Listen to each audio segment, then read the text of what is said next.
오늘 본문을 묵상하면서 제가 신앙생활에서 풀지 못하는 여러 문제라고 할까요? 그런 것들을 몇 가지 생각해 보게 되었습니다. 첫 번째는 뭐냐면 내가 잊혀졌을 때, 내가 정말 잊혀졌을 때도 내가 과연 여전히 하나님 앞에 쓰임 받을 준비를 하고 있을까? 그런 생각을 한번 해보게 되었던 것이죠. 두 번째는 뭐냐면 또 꿈이 무너질 때가 있지 않겠습니까?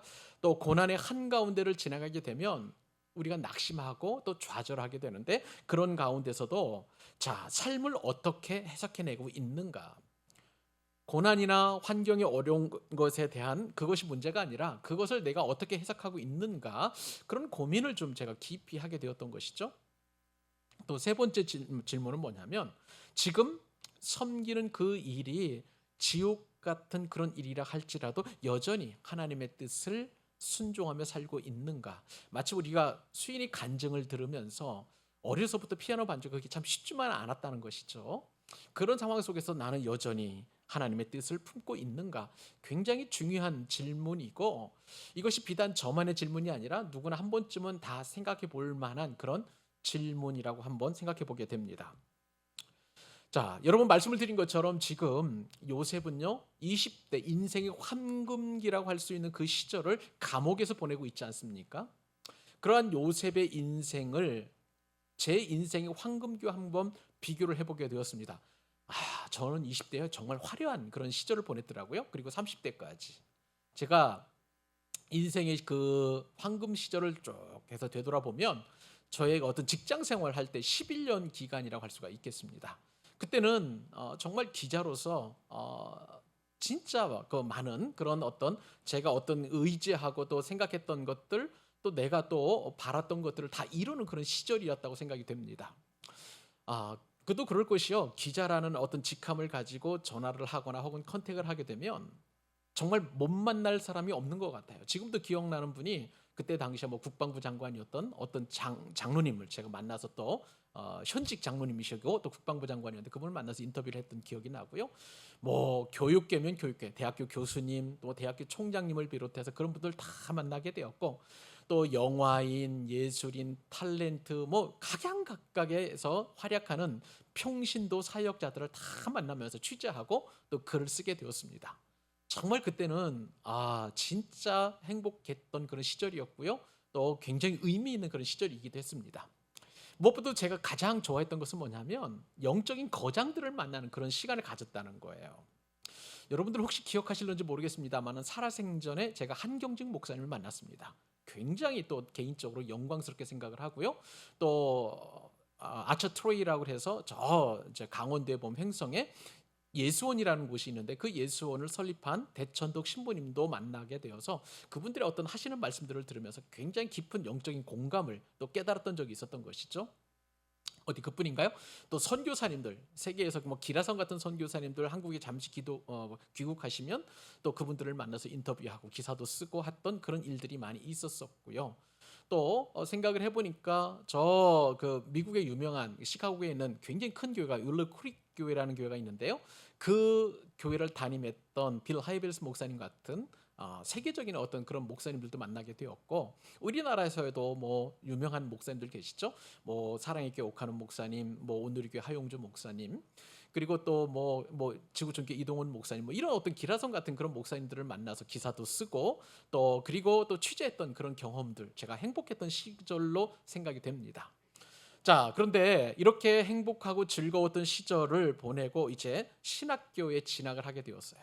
그런데 신학교에 진학을 해서 이제 일개 신학생으로 제가 살아가다 보니까 예전하고는 완전히 다른 거예요. 저는요, 잊혀졌는데 완전히 철저히 잊혀지는 그런 삶을 살게 되었습니다. 더 이상 전화 한 통화를 통해서 제가 만나고 싶은 분들 만날 수 있는 그런 여건이 만들어지지 않았고요. 또 전화한다고 한들 예전에 저를 기자로서 만나줬던 그런 어떤 느낌이란 게 좀 있지 않겠습니까? 그런 감성이나 느낌이 전혀 들지를 않아요. 그러니까 할 필요도 없었고 전화할 이유도 없었던 것을 보게 되면서 제 인생은 할 일개 신학생으로서 그냥 신학을 공부하고 또 공부하는 그런 상황 가운데 있었습니다. 저는 잊혀지면서 점점 그 어떠한 예전에 누렸던 인생의 전성기하고는 완전히 멀어져가는 그런 인생을 살게 되었던 것이죠. 자, 그러면서 제가 아까 말씀을 드린 그런 질문들이 생각이 난 거예요. 내가 여전히 하나님의 꿈을 좇으면서 잊혀짐에도 불구하고 그 속에서 하나님의 뜻을 따르고 있는가? 잊혀짐에 대해서 만족을 하고 있는가? 때로는 참 속상하기도 하고 때로는 좌절감도 느껴지기도 하고 내가 이렇게 걸어가는 길이 맞는가라는 그런 고민 속에서 많은 그 인생의 또 신앙적인 그런 고민과 갈등들을 했던 적이 있었던 것을 보게 됩니다. 자, 그러면서 동시에 들었던 생각은 뭐냐면요, 인생에는 만사가 다 때가 있다는 그런 생각도 해보게 되었습니다. 그렇죠?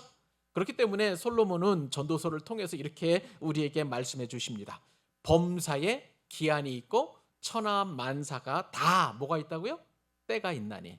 때, 저 때는 우리가 비껴내는 그 때가 아니라는 거 아시죠? 그 시간을 말하는 거예요. 범사에 다 기한이 있고 천하 만사가 다 때가 있나니라고 말씀을 하십니다.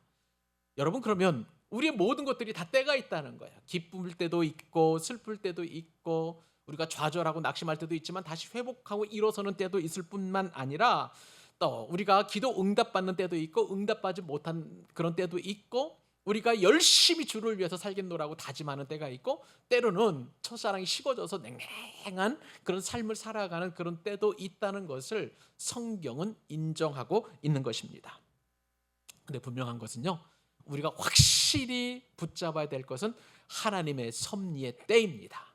하나님께서는 섭리하시는데 그 때를 하나님께서 늘 준비하고 계신다는 것을 저와 여러분은 오늘 말씀을 통해서 확인하게 될 것입니다. 자, 오늘 본문에 보면 자, 요셉이 있는 그 환경이 어떤 환경인가요?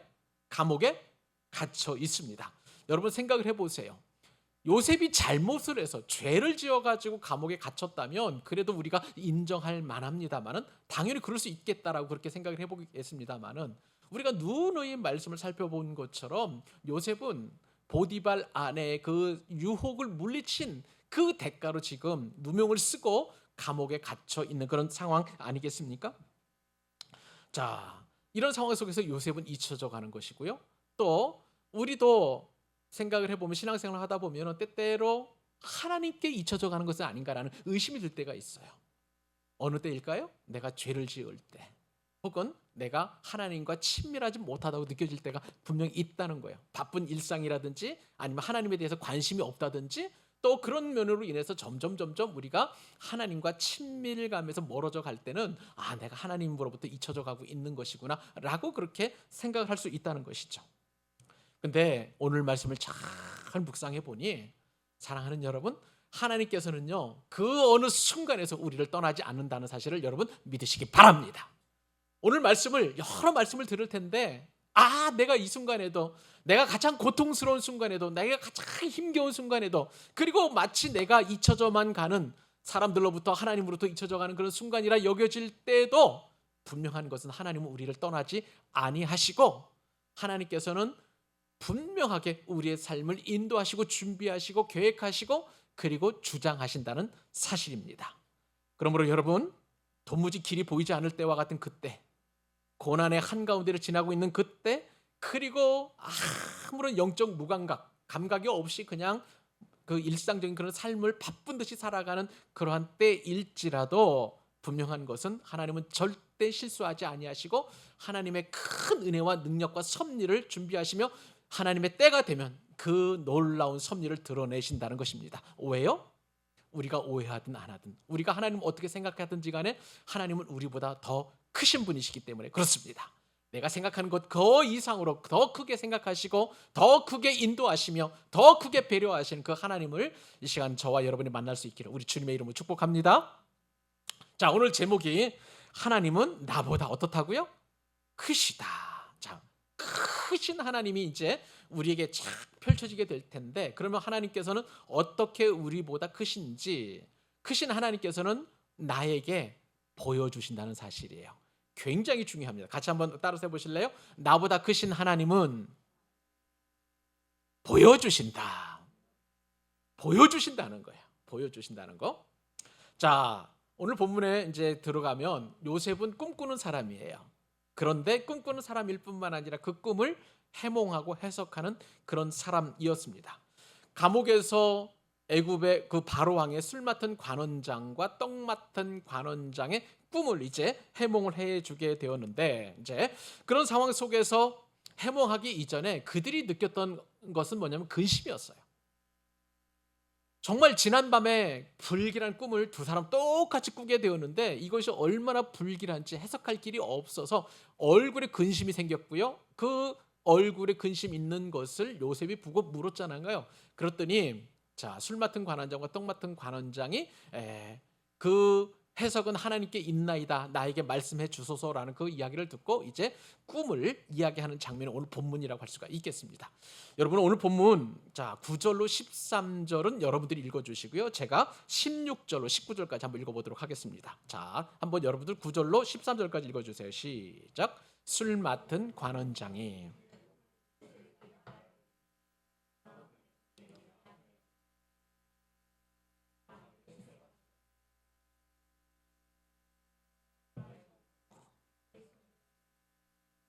내가 포도를 따서 그 즙을 바로의 잔에 그 잔을 바로의 손에 들였노라.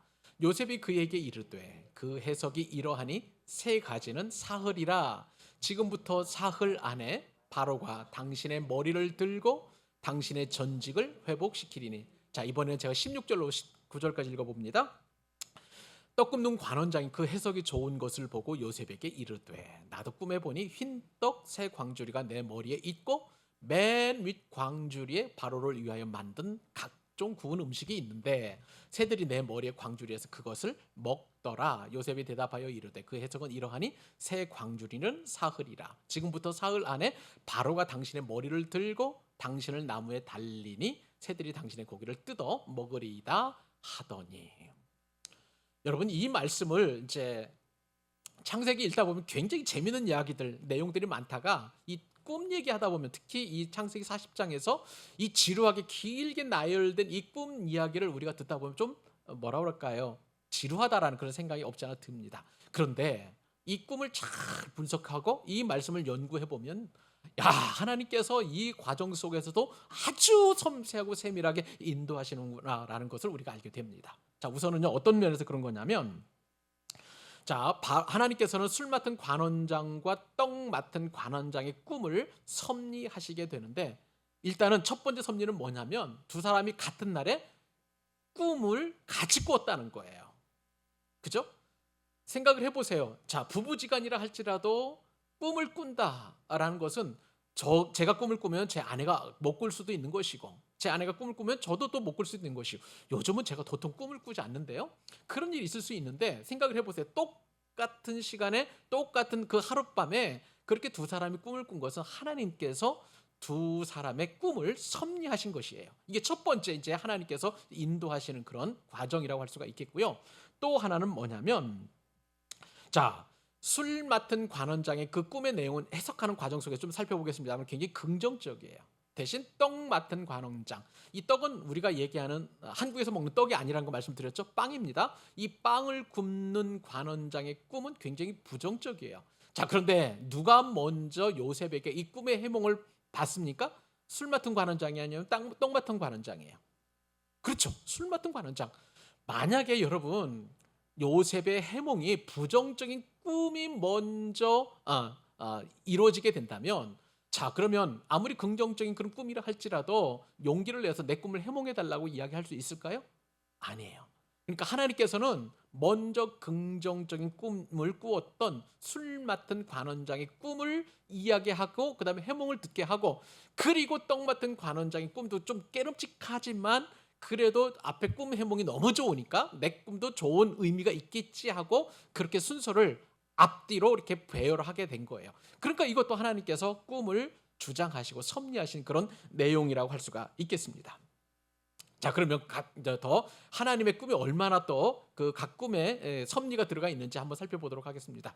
술 맡은 장의 꿈에 보면 하나님께서 이렇게 섭리하시는데 그 섭리 가운데 가장 중요한 것은 뭐냐면 숫자 3이에요. 이 3과 관련된 꿈을 꾸고 있는 것을 보게 됩니다. 자, 요셉이 해몽하는 과정 가운데에서 어떻게 얘기를 하냐면 포도나무 세 가지에서 꽃이 피었다고 그랬어요. 그죠?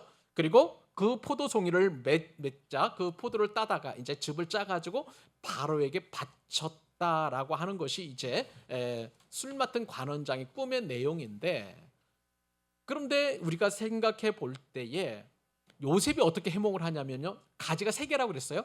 자, 그 세 가지는 며칠이라고요? 사흘.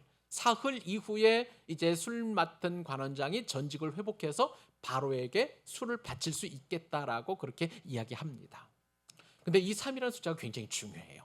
성경에서 이 3은 굉장히 큰 의미를 가지고 있는데 완전이라는 뜻을 가지고 있어요. 그리고 또 신성이라는 뜻도 가지고 있고 회복이라는 뜻도 가지고 있고, 그리고 하나님의 계획이 성취된다는 그 의미를 가지고 있는 것이 바로 숫자 3이라고 할 수가 있겠습니다. 여러분 잘 생각을 해보세요. 예수님께서 죽으신 이후에 며칠 만에 부활하셨어요?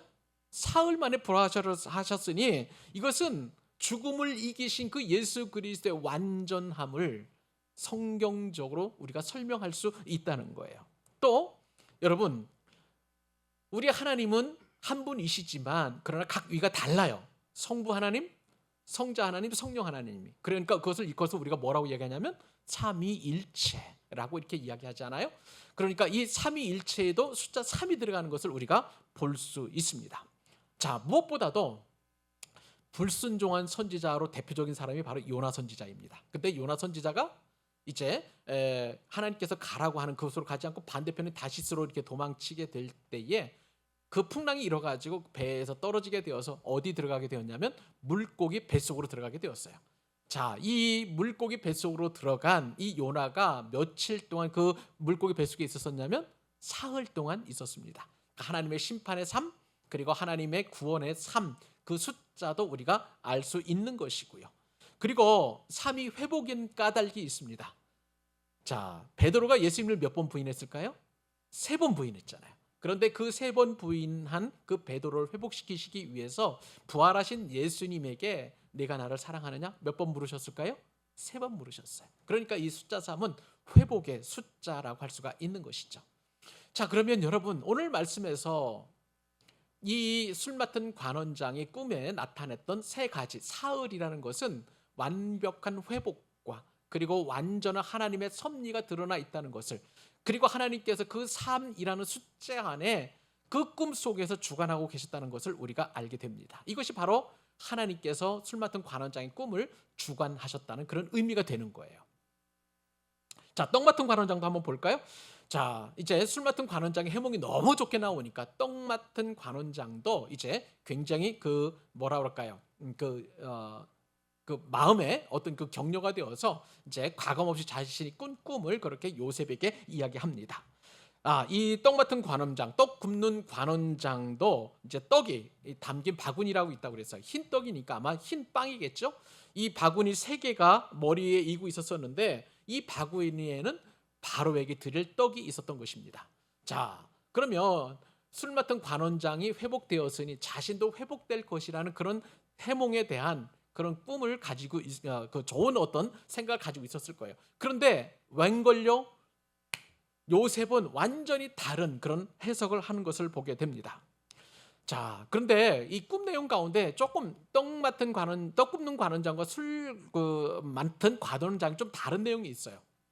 자, 술 맡은 관원장에게는 포도를 따가지고 포도즙을 짜서 그렇게 바로에게 드렸는데, 그런데 이 술 맡은 관원장 꿈속에서 자신의 머리 위에 바구니가 3개 있고 그 위에 흰 떡이 있는데 새들이 와서 쪼아 먹었다면 일반적으로 사람들은 어떻게 할까요? 새들이 와서 그 빵을 먹게 되면 그냥 가만히 놔둬요?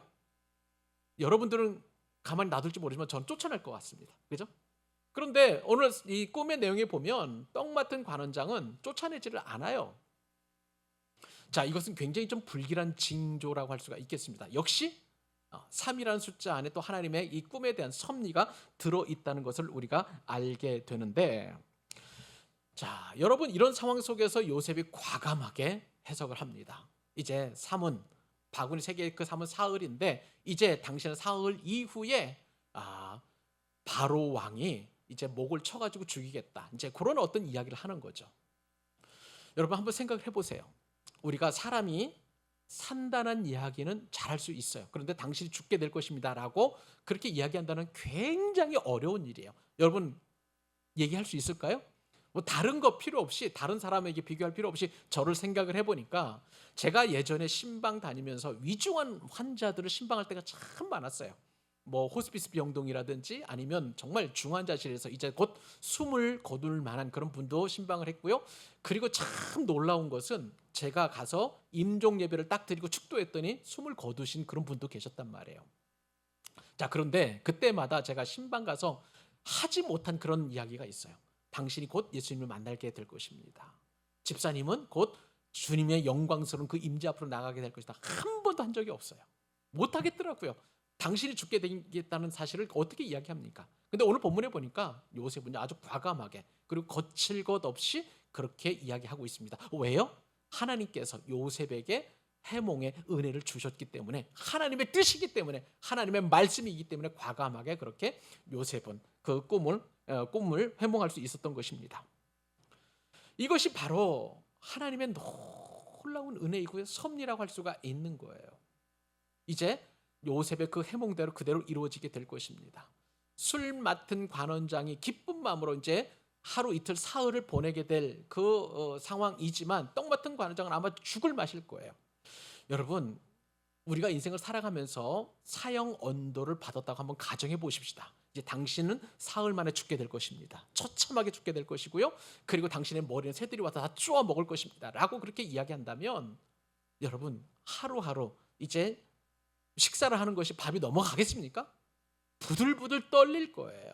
굉장히 고통스러울 것이고요. 잠을 자도 잠을 자는 것 같지 아니하고 하는 그런 심정이 이 떡 굽는 관원장의 그런 삶이었을 것이라고 생각이 됩니다. 지금까지는 이 떡 굽는 관원장은 바로의 부엌에서 음식을 잘 조리해가지고 바로에게 진상을 하는 그런 손이었지만 이제는 자신의 관을 짜야 하는 그런 손으로 바뀌었다고 생각하면서 그렇게 하루하루를 보내는 것이 힘겨웠을 수도 있겠다라는 생각입니다. 어떻게 해서도 내 운명은 바뀌지 않아라고 이렇게 생각을 하게 된다면 얼마나 이 떡 굽는 관원장의 마음에는 부담감이 있었고 두렵고 염려스럽고 그리고 힘겨웠을까, 우리가 그것을 알게 되는 것이죠. 자, 이런 상황에서 우리가 한번 깊이 생각해 봐야 될 그런 일이 있습니다. 하나님은 우리의 앞날을 밝히시고 필요한 때에 필요한 것을 알려주시는 하나님이신 줄을 여러분 믿으시기 바랍니다. 우리는 미래를 모르기 때문에 늘 불안하지만 그러나 하나님께서는 침묵하지 아니하시고요, 날씨를 알려주는 기상청보다도 더 정확하게 우리의 앞날을 알려주신다는 거예요. 그런데 다 알려주지 않아요. 모든 것을 알려주지 않아요. 꼭 필요한 때 필요한 사람에게 필요한 만큼만 하나님께서 알려주신다는 사실입니다. 그러면서 우리는 하나님은 침묵하신다라고 쉽게 말하지만 그러나 하나님께서는 우리에게 알려주시는 그런 방편이 있어요. 무엇일까요? 말씀을 통해서요. 그러니까 우리가 늘 말씀을 읽고 큐티하고 그리고 말씀을 암송해야 하는 이유가 바로 여기에 있는 것입니다. 여러분, 우리가 꿈을 통해서 하나님께서 나의 앞날을 말씀해 주시는 것이 아니라 거듭 말씀을 드립니다만 하나님은 말씀을 통해서 저와 여러분의 앞날을 예비해 주시고 알려주시는 줄 믿으시기 바랍니다. 또한 기도를 통해서 알려주세요. 기도하는 자에게는 앞으로 어떤 일을 해야 할지 그리고 하나님께서 선명하게 그 길을 걸어갈 수 있도록 분명하게 보여주십니다. 여러분 한번 기도해 보세요. 의심이 드시나요? 기도하시면 하나님께서 여러분들에게 분명하게 그 길을 걸어가시도록 인도하심을 깨닫게 될 것입니다. 그리고 때로는요, 성령님께서 우리 가운데 주장하실 때가 있어요. 깨닫게 하시고 그리고 후회하게 하시고 회개하게 하시고 그리고 내가 이렇게 결정하는 것이 하나님을 참 기쁘시게 할 것이다 라고 내 생각을 주장하실 때가 있단 말이에요. 그건 성령께서 우리의 앞길을 인도하시는 것입니다. 사랑하는 여러분, 나보다 크신 하나님은 우리에게 어떻게 하신다고요? 보여주십니다. 그 하나님을 신뢰하시기 바랍니다. 말씀을 통해서, 기도를 통해서 그리고 성령님의 인도하심을 통해서 분명히 우리의 모든 것을 보여주심을 여러분 기대하시고요, 내가 알 수 있을 만큼 그리고 내가 필요한 만큼 그리고 내가 필요한 때에 하나님께서 보여주신다는 사실을 믿으시고 그 하나님을 신뢰하시기를 우리 주님의 이름으로 축복합니다. 자, 두 번째, 하나님께서는 나보다 크신데 어떤 면에서 크시냐? 그 크신 하나님이신데 그 하나님께 우리가 어떻게 하냐면 의탁해야 한다는 거예요. 자, 한번 또 다시 따라 합니다. 나보다 크신 하나님께 의탁하라. 이번에는 우리가 또 우리의 마음을 담아서 이렇게 한번 고백해 보십시다. 나보다 크신 하나님께 의탁하자. 예. 자, 저는요, 기본적으로 요셉에 대한 좋은 이미지를 가지고 있습니다. 굉장히 성숙한 인격에다가 그 다음에 또 신앙도 좋은 것 같고요. 또 하나님과 동행한다라는 그런 어떤 늘 성경에서 인정해 주니까 얼마나 요셉이 부럽고 또 흠모할 만한 그런 인물인지 모릅니다. 그런데 딱 두 가지만 빼놓고요. 첫째는 형들을 고자질한 거. 이것은 제가 요셉을 좋아할 수 없겠더라고요. 여러분 별로 안 좋아하시죠? 그거 하나 빼고. 또 하나는 뭐냐면 사람을 의지하려고 하는 거예요. 오늘 본문에 보면 여러분 사람을 의지하는 요셉을 우리가 보게 됩니다. 자, 14절과 15절은 같이 읽습니다. 자, 시작. 당신이 잘 되시거든.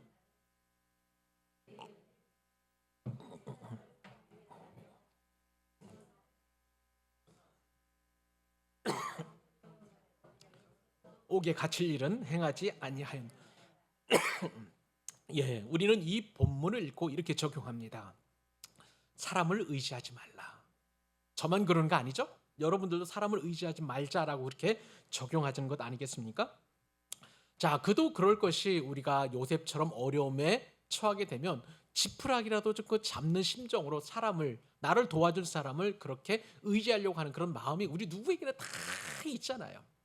저만 있는 거 아니잖아요. 여러분 누구에게나 다 나를 도울 만한 그런 사람을 이제 의지하려고 하는데, 그런데 성경은 사람을 의지하지 말라 그래요.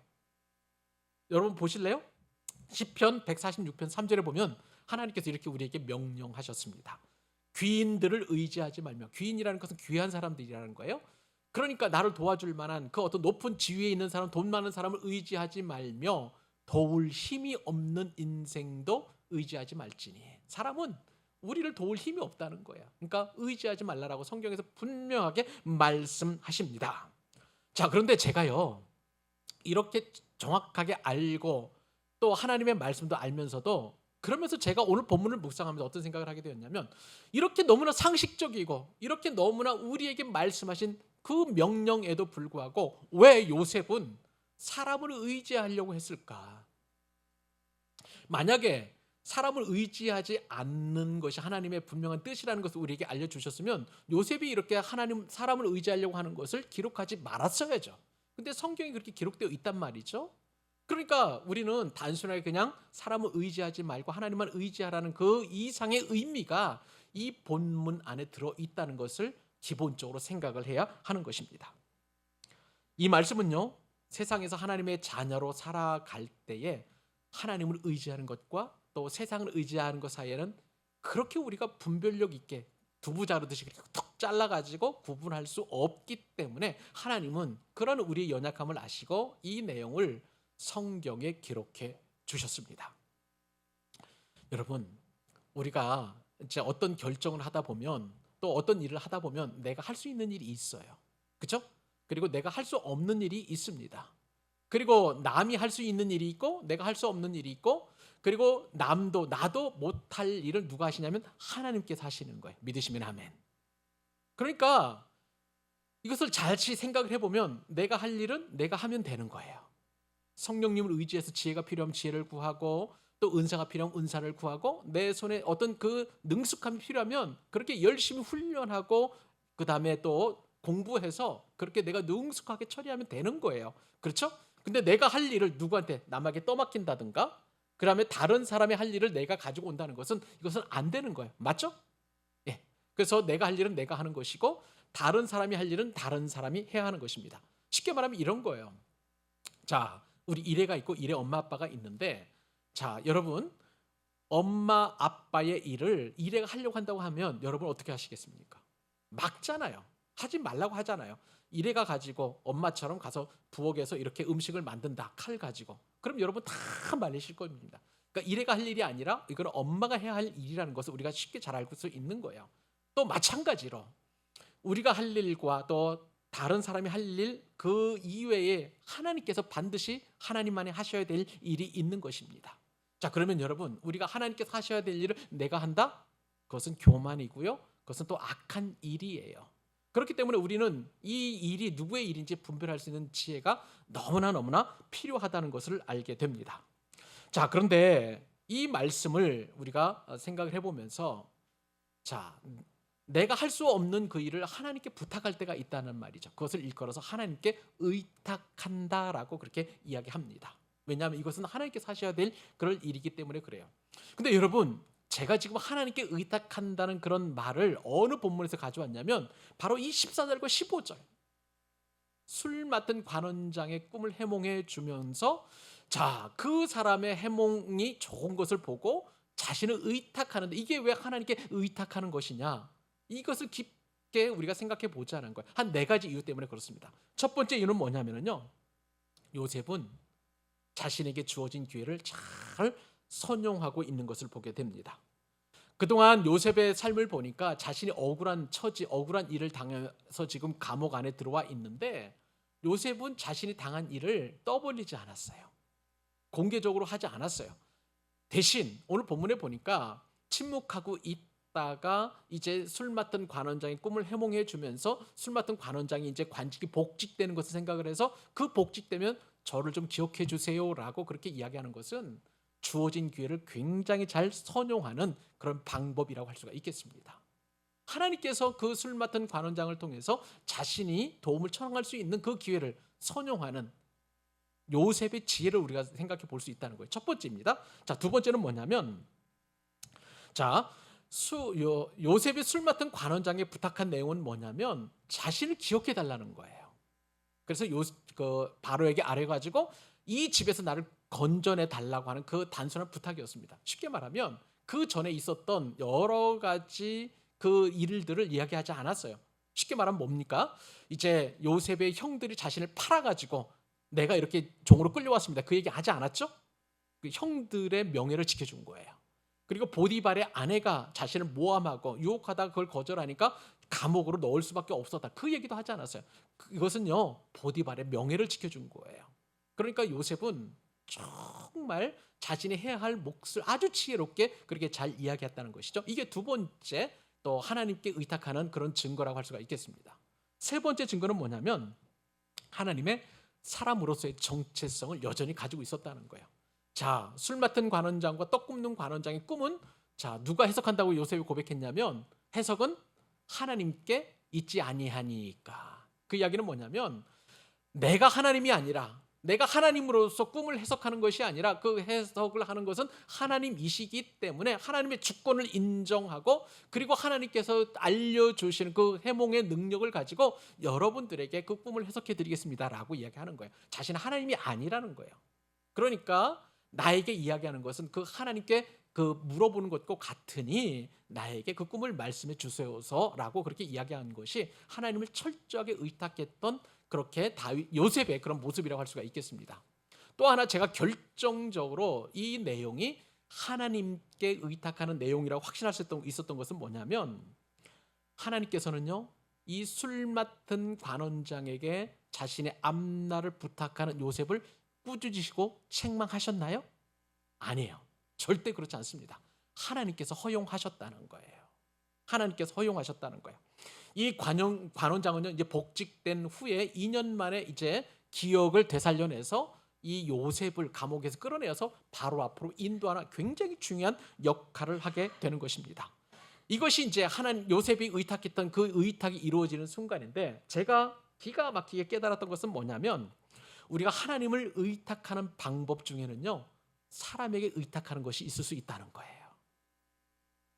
자, 우리는 기본적으로 상식적으로 생각을 할 때, 제가 처음에 말씀을 드렸잖아요. 우리가 사람을 의지하지 말고 하나님께 의탁한다는 것은 사람을 아예 다 배제하고 그냥 하나님께 기도하면서 그렇게 하나님의 그 역사가 이루어지실 때까지 기다리는 것, 그것이 하나님께 의탁하는 것이라고 생각을 했지만 아니라는 거예요. 이 말씀을 기록해 주신 중요한 이유 가운데 하나는 뭐냐면, 하나님은 얼마든지 사람을 이용해서, 그렇게 사람을 활용해서 하나님께 의탁하는 방법을 저와 여러분에게 가르쳐 주신다는 사실이에요. 요셉의 입장에서 감옥에 나갈 수 있는 방법은 두 가지였습니다. 하나는 뭐냐면, 바울과 실라처럼 감옥에서 찬송하면서 감문이 활짝 열리는 방법이 있을 수 있어요. 그런데 또 다른 방법은 뭐냐면, 사람에게 의탁을 해서 부탁을 해가지고 그 때가 이를 때 하나님께서 그 술 맡은 관원자의 기억력을 되살려내서 요셉을 바로 앞으로 인도할 때까지 그렇게 의탁하는 방법이 있을 수 있었었는데 요셉은 후자 쪽이에요. 전자가 아니라. 그러므로 사랑하는 여러분, 하나님은 나보다 크십니다. 그 크신 하나님께 의탁하는 방법 가운데 하나는 뭐냐면 사람에게 부탁할 때도 있어야 된다는 거예요. 하나님이 어떻게 역사하실지 몰라요. 내가 부탁했을 때 그 사람이 거절하는 것은 그 사람의 몫이에요. 그러나 내가 부탁하는 것 자체를 하나님께서 말리지 아니하신다는 사실입니다. 믿으시면 아멘. 우리가 하나님께 의탁하는 방법은 여러 가지가 있을 수 있고요. 내가 하나님의 능력과 하나님의 일하심을 제한하는 것은 옳지 않다. 오늘 말씀을 통해서 우리에게 주시는 지혜인 줄로 믿습니다. 하나님께서는 크신 지혜를 가지고 저와 여러분의 삶을 인도하실 때 때로는 사람을 통해서 인도하실 수 있음을 믿으시고요. 그 하나님께 우리가 초점을 맞추고 어떻게 하는 것이 하나님의 뜻을 이루어가는지 늘 분별하는 지혜로운 삶을 사실 수 있기를 주님의 이름으로 축복합니다. 마지막 한 가지, 이제는 하나님의 생각을 우리가 살펴보아야 되겠습니다. 따라서 보십시다. 하나님의 생각은 누구보다 크다? 맞습니다. 나보다 크시다는 것입니다. 자, 여러분 이제 이 꿈의 이제 해몽에 관련된 내용들을 우리가 마지막으로 살펴보게 될 텐데 그 결론이 얼마나 허무하게 끝나는지 한번 보십시다.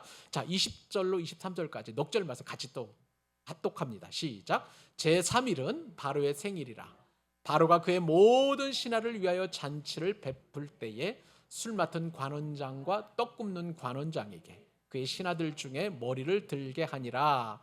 바로의 술 맡은 관원장은 전직을 회복하며 그가 잔을 바로의 손에 받들어 드렸고 떡 굽는 관원장은 매달리니 요셉이 그들에게 해석함과 같이 되었으나 술 맡은 관원장이 요셉을 기억하지 못하고 그를 잊었더라. 여러분 너무 슬프지 않아요? 자, 이제 요셉이 꿈을 해석했습니다. 술 맡은 관원장 사울의 정확하게 이제 바로의 생일을 맞아서 이제 복직이 되어 가지고 자신이 술잔을 바로 앞에 바치는 그 영광스러운 직위를 회복하게 되었습니다. 반면에 떡 굽는 관원장은 요셉이 해몽한 것처럼 이제 사흘 만에 바로로부터 죽임을 당해 가지고 그 시체를 이제 짐승이 뜯어 먹을 정도로 그렇게 참혹한 최후를 맞이하게 되었던 것입니다. 자, 그런데 참 재미있는 것은 마지막 절이에요. 오늘 본문.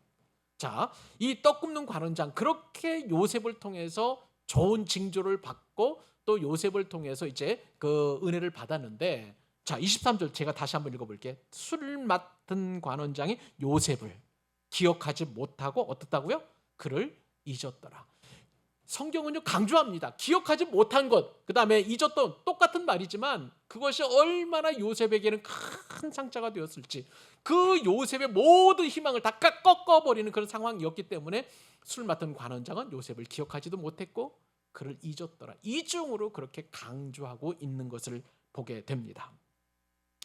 우리는 여기서요 굉장히 좌절하게 되는 우리 요소들을 보게 돼요. 신앙의 요소들. 뭐냐면 하나님의 사람으로서의 한계가 명확하게 보인다는 거예요.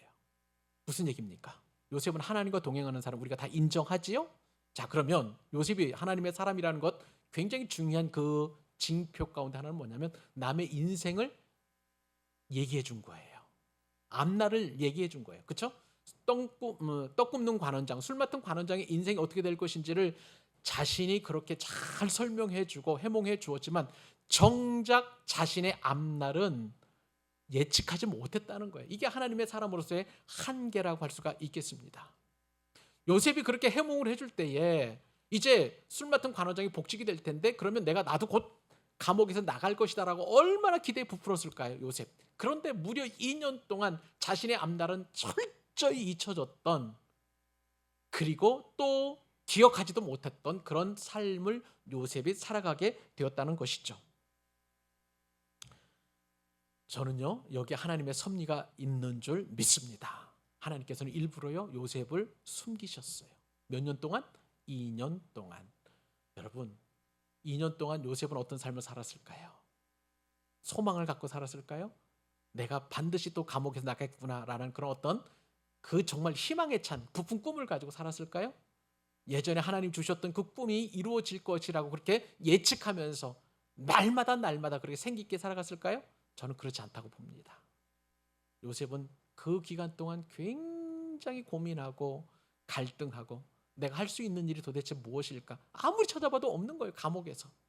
그러니까 요셉은 그 시간 동안은 굉장히 마음이 무겁고 이제 앞날도 예측할 수 없는 그런 인생 속에서 요셉은 많은 고민과 좌절 속에서 살아갔을 것입니다. 근데 놀라운 것은요, 제가 볼 때에 이 2년의 기간은 만약에 이 기간이 없었다면 한 나라의 총리로서, 그것도 세계 최강대국 애굽의 총리로서 이제 7년 동안 흉년이 난 이후에 7년 이후에 흉년이 들었을 때 그 곡식들을 관리하고 또 그다음에 관리들을 만들어 가지고 또 그 여러 사람들을 조직 배치하고 어떻게 창고를 지어 가지고 그 곡식들을 싣고 또 나눌지 아무런 지혜를 얻을 수 없었을 거예요. 그러니까 2년 동안 충분히 숙고하고 또 생각하고 사고할 수 있는 그 시간을 하나님께서 일부러 요셉을 하여금 2년 동안 만들어 주신 것이라고 우리가 볼 수 있는 것이죠.